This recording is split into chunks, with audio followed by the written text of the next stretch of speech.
आता इथं आपण एकदम झटपट अशी कुरकुरीत चकली पाहणार आहोत। भन्नाट रेसिपी आहे, झटपट होणार आहे। 1.5 वाटी तांदळाचं पीठ घेतलेलं आहे, अर्धी वाटी मूग डाळ आणि उडीद डाळ गरम करून ते मिक्सरला फिरवून घेतलेलं आहे।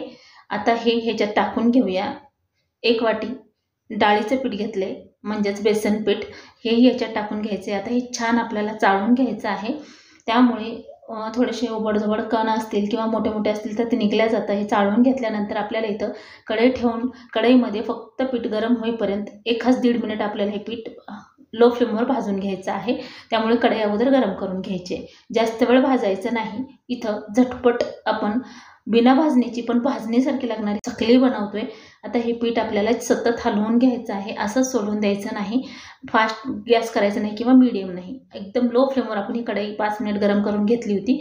हातात पकडू शकू इथपर्यंत आपल्याला हे पीठ गरम करून घ्यायचं आहे बघा, अशा प्रकारे। आता इथं त्याच कढईमध्ये 1 वाटी पाणी टाकून घेतलेलं आहे, आणखीन अर्धी वाटी टाकून घेऊया। आता याच्यामध्ये पाणी आटेल म्हणून 2-3 चमचे एक्स्ट्रा घातले। 1 चमचा तीळ, 1 फुल भरून चमचा मीठ, अर्धा चमचा तिखट आणि पाव चमचा हळदी पावडर आणि 1 चमचा ओवा। आता इथं 8 चमचे तेल टाकून घ्यायचं आहे। एका पळीमध्ये 5 चमचे बसतात आणि परत 3 चमचे आपल्याला याच्यामध्ये ॲड करून घ्यायचं आहे। टोटल आपल्याला 8 चमचे तेल याच्यामध्ये टाकून घ्यायचं आहे। एवढेच प्रमाण परफेक्ट होतं, जास्त कमी टाकायचं नाही। अर्धा चमचा धने जिरे पावडर टाकून परत हे उकळून घेतलेलं आहे। आता हे गरम केलेलं पीठ टाकून छान वाफवून घ्यायचं आहे। वाफवून घेतलं की याला झाकून वगैरे ठेवायचं नाही, फक्त मिक्स करून घ्यायचं आणि लगेचच ताटामध्ये काढून आपल्याला हे 5 मिनिट छान मळून घ्यायचं आहे। एकजीव होईपर्यंत मळायचं आहे, त्यामुळे चकली करताना तुटणार नाही आणि झटपट ही चकली तयार होते।